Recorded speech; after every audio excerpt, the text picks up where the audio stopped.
Cuando hay corriente continua, los terminales de mayor y menor potencial no se intercambian entre sí. Es errónea la identificación de la corriente continua con la corriente constante. Es continua toda corriente cuyos sentidos de circulación es siempre el mismo, independientemente de su valor absoluto. Desde el 2008 se está extendiendo el uso de generadores de corriente continua a través de células fotoeléctricas que permite aprovechar la energía solar. Se denomina corriente alterna a la corriente eléctrica en la que la magnitud y dirección varían cíclicamente. La forma de onda de la corriente alterna más comúnmente utilizada es la de la onda sinoidal. En el uso coloquial, corriente alterna se refiere a la forma en la cual la electricidad llega a los hogares y a las empresas. La razón del amplio uso de la corriente alterna, que minimiza los problemas de transmisión de potencia, viene determinada por su facilidad de transformación, cualidad de la que carece la corriente continua. La energía eléctrica transmitida viene dada por el producto de la tensión, la intensidad y el tiempo.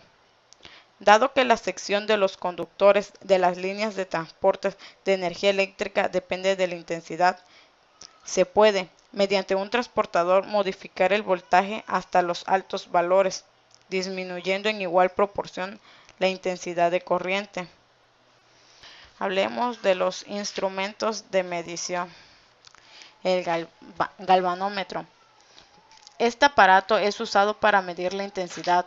Otra de sus funciones es determinar el sentido de la corriente constante de una aguja imantada. Otro instrumento de medición sería el miliamperímetro. Es un aparato usado para medir la corriente eléctrica de cualquier tipo de circuito.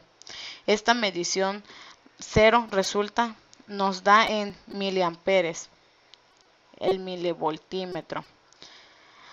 Aparato destinado para medir voltajes de diferentes tipos, caídas de voltajes, tensión, potenciales, caídas a tierra, circuitos abiertos, superficies equipotenciales, todo unidades en milivolts. Intensidad luminosa se define como la cantidad de flujo luminoso que emite una fuente por unidad de ángulo sólido. Su unidad de medida en el Sistema Internacional de Unidades es la candela. La intensidad luminosa igual se puede definir a partir de la magnitud diamétrica de la intensidad radiante sin más que ponderar cada longitud de onda por una curva de sensibilidad del ojo. Así, si es la intensidad luminosa, representa la intensidad radiante espectral y simboliza la curva de sensibilidad del ojo. El instrumento de medición que podemos utilizar para la intensidad luminosa podría ser el fotómetro o el luxómetro. El luxómetro es un aparato que mide los lúmenes, sea de un fluorescente, una bombilla o una lámpara en general. Temperatura. La temperatura está relacionada con la energía interior de los sistemas termodinámicos, de acuerdo al movimiento de sus partículas, y cuantifica la actividad de las moléculas de la materia. A mayor energía sensible, más temperatura. Más específicamente, está relacionada directamente con la parte de la energía interna conocida como energía cinética, que es la energía asociada a los movimientos de las partículas del sistema, sea en un sentido translacional, rotacional o en forma de vibraciones. A medida de que sea mayor la energía cinética de un sistema, se observa que éste se encuentra más caliente, es decir, que su temperatura es mayor. Una definición de temperatura se puede obtener de la ley cero de la termodinámica, que establece que si dos sistemas A y B están en equilibrio térmico con un tercer sistema C, entonces los sistemas A y B estarán en equilibrio térmico entre sí. También es posible definir la temperatura en términos de la segunda ley de la termodinámica. la cual dice que la entropía de todos los sistemas o bien permanece igual o bien aumenta con el tiempo. Esto se aplica al universo entero como un sistema termodinámico. Bueno, ahora hablemos de los instrumentos de medición. Un termómetro. El termómetro se puede clasificar en dos grupos. Los termómetros de contactos son aquellos cuyo elemento sensor está en contacto íntimo o colocado dentro del mismo ambiente que el cuerpo cuya temperatura se requiere conocer.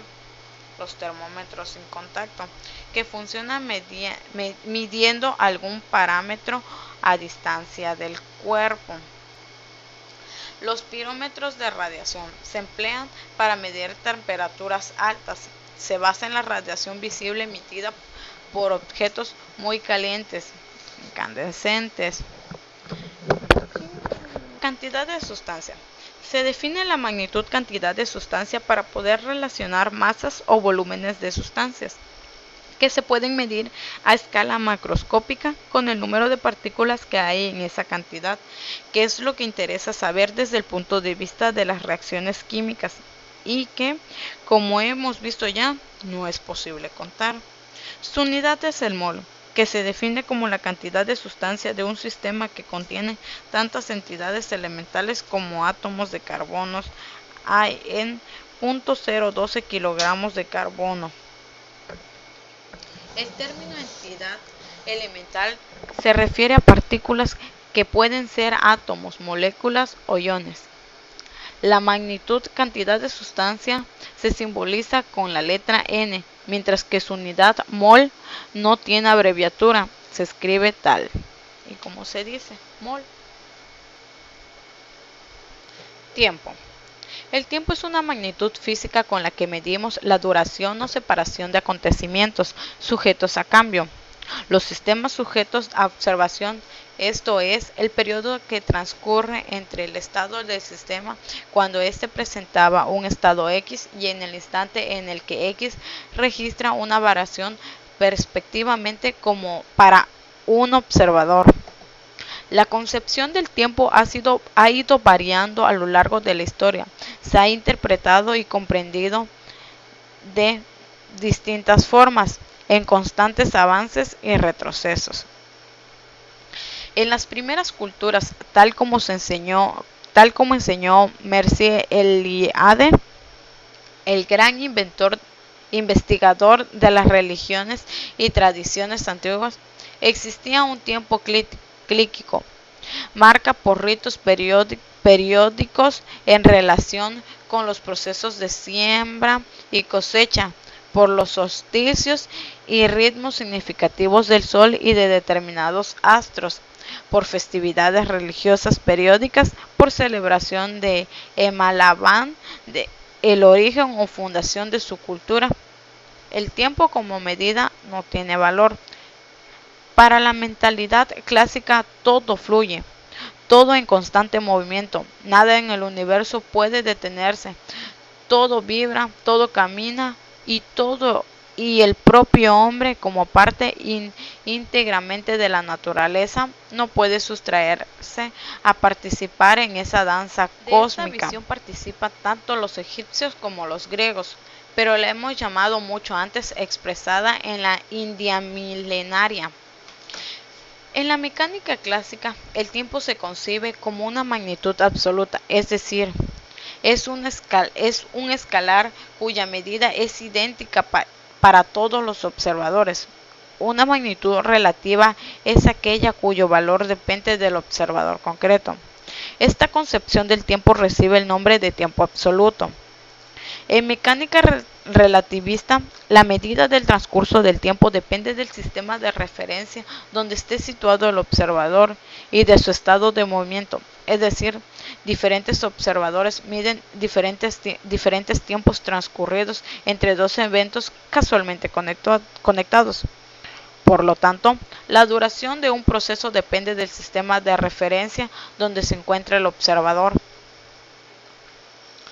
En mecánica cuántica, Debe distinguirse entre la mecánica cuántica convencional, en la que trabajarse bajo el supuesto clásico de un tiempo absoluto, y la mecánica cuántica relativista, dentro de la cual, al igual que sucede en la teoría de la relatividad, el supuesto de un tiempo absoluto es inaceptable e inapropiado.